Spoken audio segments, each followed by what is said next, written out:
first thing one needs to understand when examining the question of whether or not Bob Cratchit was poor is during the 19th century, clerk was a generic term used to refer to white-collar workers who processed the receipt of funds in some manner.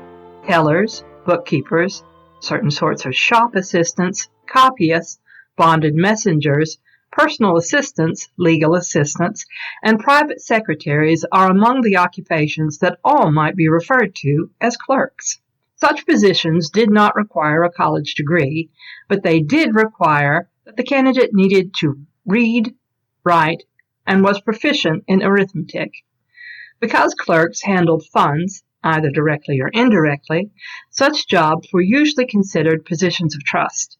This type of job could be quite difficult to obtain and might require a lengthy apprenticeship. Companies usually required their clerks to maintain a trustworthy appearance. That is to say, they expected them to dress in clean, well-maintained clothing, in subdued colors, in a reasonably current but not extremes of high-fashion styles, and conduct themselves in a reputation-conscious manner. As a center of not only commerce, but government, the legal profession, and England's military establishment, among other important professional institutions, London employed legions of clerks. Salary, job description, and expectations varied widely from employer to employer. Since there were so many clerks in London, members of this profession show up frequently in short stories, novels, and plays of the time. Bob Cratchit is only one of many clerks to be featured in a work by Charles Dickens. Cratchit is, however, a rare example of a family man in this profession. Most fictional clerks are represented as bachelors.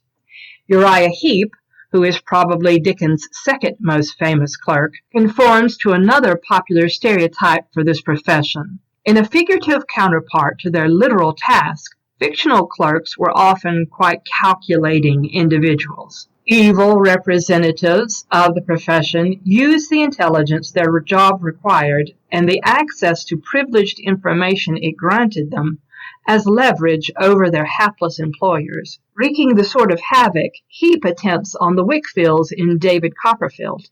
Dickens also portrays clerks who aid protagonists, such as Newman Noggs and Tim Linkinwater of Nicholas Nickleby, and Jarvis Lorry of Tale of Two Cities, as being clever and resourceful. The next time you encounter a text from this era, odds are that a clerk of some description will number among the characters. In all probability, this character will be reasonably intelligent, industrious, and usually a male and a bachelor. If they are stupid and lazy, this contradiction of expectations will be noted. The individual's dress, speech, and demeanor will clearly mark him as a white-collar worker. He may have a regional accent in some cases, but will not typically use the slang that marks a person as being from the lower classes. A clerk is usually addressed with a combination of Mr. and his surname, except by his friends and family. Unusual for the fairly moribund class system in Victorian England, clerks in some professions had the hope of social mobility. This is not true of all career paths, but in some cases, clerk was a temporary position. As Gregory Anderson tells us in his book, Victorian Clerks, naturally those employed in central or local government or in large organizations such as the railways and industrial companies could hardly hope to achieve economic independence within those organizations or institutions. The most clerks employed in such large organizations could hope for was upward job or income mobility. Many commercial clerks, however, apart from anticipating career mobility, also looked forward to being employers themselves. This was not unnatural, given that they were often employed as members of small, closely knit workforces by employers who may once have been clerks themselves. Scrooge is an excellent example of the latter situation. After learning his profession through an apprenticeship, Under the nurturing mentorship of his boss, Mr. Fezziwig, he moved on to positions of greater responsibility, finally becoming an independent business owner. This type of progression happened often enough in reality that it was an accepted model of career development for clerks in certain fields. Therefore, a stereotypical characteristic of many clerks you will encounter in Victorian fiction is that they are ambitious. When we ask the question, is Bob Cratchit poor? An unspoken issue at stake is, how well or badly is Mr. Scrooge paying Cratchit for his services? Dickens doesn't tell us precisely what sort of business Scrooge and Marley run. However, it seems to be a type of small private bank that makes loans. Dickens also does not tell us exactly what sort of clerk Bob Cratchit is, or exactly how long he has been working for the firm of Scrooge and Marley. I have seen bloggers and YouTubers quote various sums as being the average take-home pay for a Victorian clerk. However, these numbers are relatively meaningless given the wide range of jobs covered under the designation of clerk. It is therefore difficult to determine how fairly Bob Cratchit is being paid. Because they were in positions of trust, clerks in banking and insurance tended to command the highest salary. For example, the fictional Bob Cratchit, at 15 shillings a week, makes a fraction of the £3 weekly salary the historical person in my research, Walter Watts, took home in 1850. Watts was a clerk in the auditor's office of a large insurance company in charge of processing canceled checks. He had been with the firm since he was a 15-year-old apprentice. Dickens gives us a number of mixed messages about the Cratchit family's economic status. The Cratchits have some possessions and engage in various activities that suggest they are living comfortably. In other instances, they are called poor and shown to be in need. This contradiction is so evident that in one recent blog composed by a financial advisor, the writer blamed the family's money woes on their penchant for overspending. Bob buys a goose for his family's Christmas dinner. The eldest son has a new shirt. Mrs. Cratchit and the second oldest daughter, Belinda, decorate their old dresses with new ribbons. The writer suggests that Scrooge is modeling a much better example for weathering a challenging economic climate with his more frugal Christmas Eve meal of gruel and activity of reviewing his bank book. This advice might be sound for our current difficult days, but since this message directly contradicts the overall theme of A Christmas Carol, I doubt it's what Dickens was trying to draw the reader's attention to when he chose to include these seemingly conflicting details about the Cratchits' finances. It is not unusual to find essays on the internet in which the author uses the highly sympathetic way the Cratchits are described in A Christmas Carol as an example of Dickens or his readers' attitudes towards the poor of London. I think this is also a dangerously misleading interpretation of the text. The Cratchits may be quite poor in the story, but they aren't representatives of the poor of Victorian London. I don't think Dickens meant them to be read in that way. I don't think his readers viewed them as such. To clarify, let me give you a list of poverty-stricken characters from the works of Dickens, their occupation, and see if any one of them stands out to you.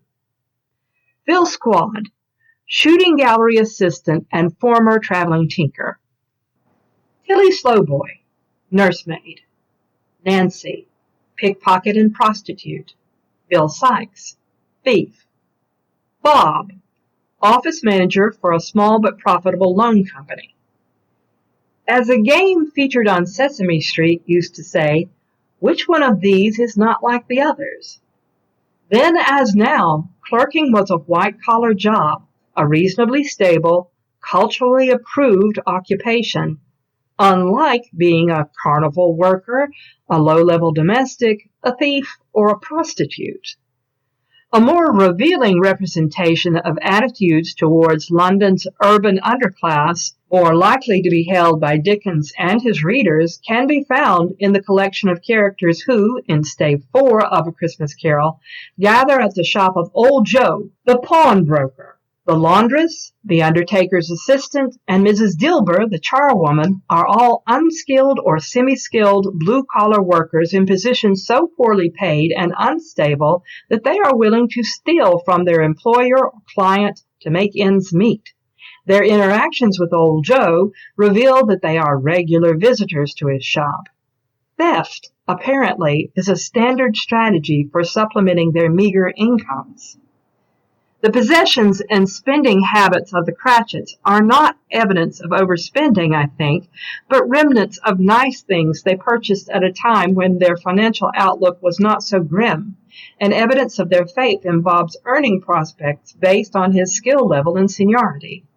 They own their own house in a neighborhood that isn't terribly dirty or crime-infested. The Cratchits' clothes are worn and patched, but are decorated with ribbons and high collars appropriate to the wearer's age and station in life as a respectable member of the white-collar working class. The story specifies that the family store of glassware consists of 2 tumblers and a custard cup without a handle. This perhaps indicates not items that have been recently purchased, but items that remain from a set gradually diminished by trips by Peter to the pawnbroker to raise funds for the family. Bob Cratchit, unlike other examples of low or no-income characters in works by Dickens, is written as being a person of sterling character. We see enough of him in the story to know that he is not stupid, dishonest, lazy, or an alcoholic. In other words, he has not indulged in any of the stereotypical character flaws that poor people in Victorian times were usually accused of, to make them seem complicit in their own poverty. I believe that the financial distress of the Cratchit family would have been surprising and unsettling to Dickens' readers in 1843. It would be somewhat as if today we read a short story or watched a movie in which the main character works at a bank or teaches school, but is so poor that they have to live in a storage container instead of a house or an apartment, eating only food that they get from a local charity and wearing clothes that have been donated to a homeless shelter.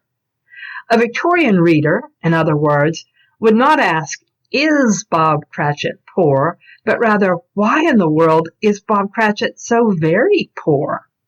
My answer is simple. Brace yourself, this may be a shock. It's because Scrooge is being stingy. Bob Cratchit seems to be a victim of wage stagnation. He's been a loyal employee, presumably for a number of years, and yet his salary is stuck at an appalling 15 shillings a week. This is not a great deal more than the starting wage that his son Peter may obtain at the unnamed situation Bob has his eye on, 5 and 6 pence. As I said, it's hard to be precise about the average wage for a Victorian clerk. However, 15 shillings a week is closer to the wages that are recorded for apprentices in banking and insurance, not for experienced senior clerks. Jacob Marley, Scrooge's partner, has been dead for several years when the story opens. The business has gone from a 3-man to a 2-man operation. Bob Cratchit has undoubtedly taken on additional responsibilities and duties. Scrooge is, of course, under no obligation to make Bob his partner just because that position is vacant. However, Cratchit's pay and title do not reflect the added work he has undoubtedly undertaken. This inequity probably accounts in large part for the otherwise good-natured Mrs. Cratchit's extreme frustration with Mr. Scrooge that is evident when she balks at drinking a Christmas toast to him, protesting, "It should be Christmas Day, I'm sure," said she, "on which one drinks the health of such an odious, stingy, hard, unfeeling man as Mr. Scrooge. You know he is, Robert. Nobody knows it better than you do. Poor fellow." Even the saintly Tiny Tim has no fondness for his father's employer, as his reaction to the toast testifies. "It was the first of their proceedings which had no heartiness in it. Tiny Tim drank it last of all, but he didn't care twopence for it. Scrooge was the ogre of the family. The mention of his name cast a dark shadow on the party, which was not dispelled for a full 5 minutes. At the very least, Scrooge could have hired additional manpower to relieve pressure on Bob in the form of an apprentice. It is notable that Peter Cratchit does not seem to have been considered for an apprenticeship at the firm. Scrooge, at the beginning of the story, is not aware of the particulars of any of Bob's children. In today's impersonal corporate workplace, such inattention does not seem terribly strange. However, in the context of a tiny Victorian office, such an obvious lack of interpersonal bond between employer and employee would have read as a red flag, indicating serious communication problems within this small business, and perhaps a dangerous absence of trust. Cratchit does not feel confident with his relationship with his employer, or happy enough with his work environment to approach his boss either with a direct request for an apprenticeship for his son, or for a recommendation for a suitable placement with one of Scrooge's associates. Apprenticeships were often acquired through personal connections, particularly for positions in banking and insurance, where a high degree of trust in the candidate was required, as Anderson explains. It was natural, particularly in industries like banking and insurance which involve the use and transmission of money and financial securities, that preference would be given in recruitment to those who were respectably connected.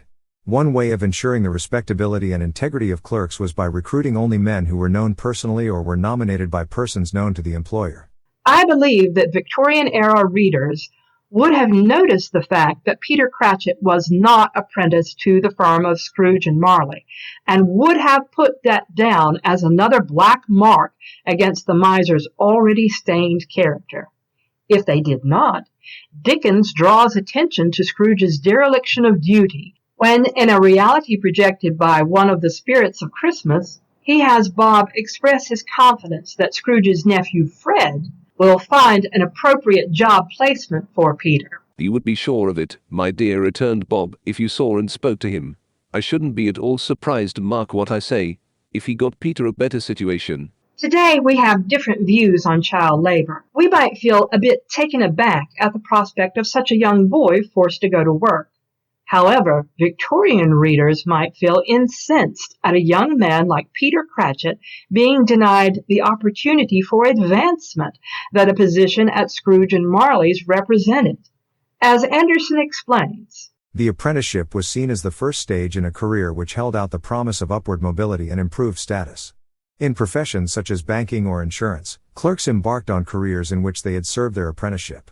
Instead of Peter having the security of a good apprenticeship with a successful firm in the highest paying form of clerking, the best his father can do for him is give him a chance at a low-paying situation at some unnamed business. To compensate both for Peter's financially insecure future and her father's stagnant wages, the eldest daughter, Martha, has gone to work as a seamstress in a milliner's shop.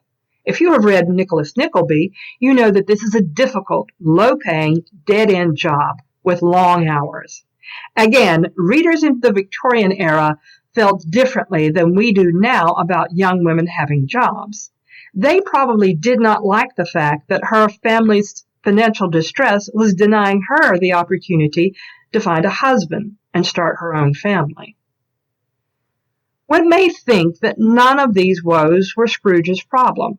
However, in the early Victorian era, there was still an expectation that in a small business, employers would know and care about the lives of their employees, exhibiting the kind of attitude that old Fezziwig does in A Christmas Carol. As Anderson elaborates, in the small office or counting house, strong contacts existed between employers and their clerks. Employers worked close to their clerks, sometimes alongside them or at least in an adjacent office. While only the leading clerks were normally in the complete confidence of their employers, ideally a vertical relationship of trust and loyalty was developed between employers and the rest of their clerks. Becoming a better employer is an important part of Scrooge's reformation. He immediately begins to feel pangs of guilt about his behavior when the ghost of Christmas past reminds him how he was treated by his first employer, Mr. Fezziwig. Dickens places Scrooge's upgraded quality as an employer second on the list of improvements to his character in the final paragraphs of the story. He became as good a friend, as good a master, and as good a man as the good old city knew, or any other good old city, town, or borough in the good old world. By repairing his relationship with Bob Cratchit through not just a one-time charitable gift, but by properly raising his clerk's wages, Scrooge eases an ongoing tension in the story. He repairs what Victorian readers would have perceived as a breach in a social contract between employer and loyal employee. The closing paragraphs of the story indicate that Scrooge takes on the sort of mentoring role that would have transformed him from a bad boss to the image of the ideal employer of that era. If my conclusions are making this essay seem like it might make a good entry in the Journal of the Blatantly Obvious, well, A Christmas Carol isn't exactly Finnegan's Wake. I don't think Dickens was trying to keep his message hidden from his readers. I believe that he created the Cratchits as a family with whom many of his readers would identify. The plight of Bob, his wife, and his children was designed to tug at their hearts and cast Scrooge as all the more frustrating and infuriating villain at the beginning of the story, and make the old miser's reformation at the end all the more satisfying. To be honest, I am troubled by the fact that in so many modern productions of A Christmas Carol and guides to interpreting the story available on the internet, Bob Cratchit and his family are misclassified as members of London's underclass of poverty-stricken workers instead of a white-collar employee and his family experiencing economic distress. It's not that I'm concerned that people aren't aware of trivia about Victorian clerks. That lack of knowledge is just job security for historians like me. What bothers me is that I think we as a society have become conditioned to viewing workers from the perspective of the employer, not the employee. Like Scrooge, we look at the Cratchits as member of a poor, unfortunate, disadvantaged stratum of society caught in difficult times. We, like Scrooge, become blind to the fact that the Cratchits' fortunes are entirely within the control of the person who pays his salary. Bob is a skilled worker who works long hours and has years of experience. If the wage Scrooge gave Cratchit was commensurate with his skill, hours, and experience, Bob would not be poor.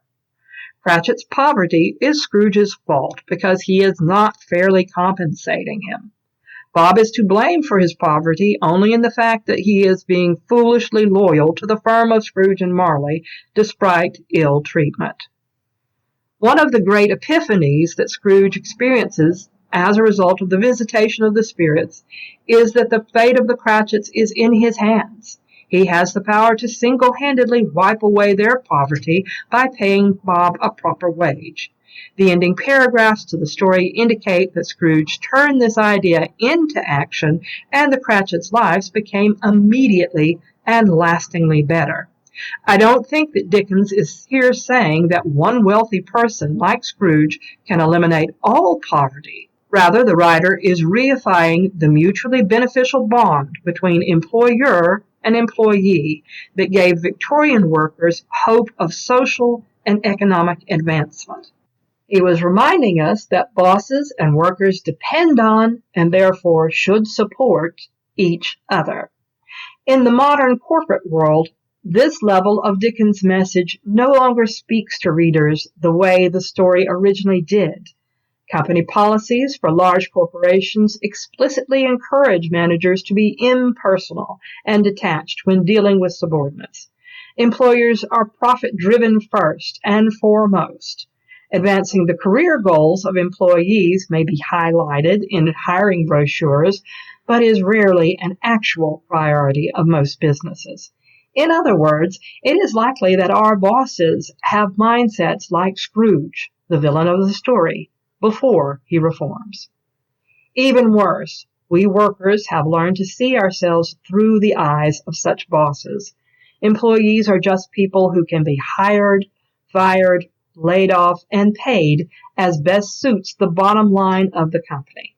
We no longer buy into the sort of social contract that the early Victorian clerks shared with their employers, that assured workers that years of devotion and hard work would be rewarded with fair pay, trust, advancement, and pensions.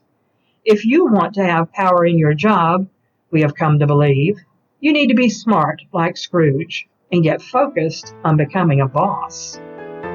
And so, Merry Christmas, sweet dreams.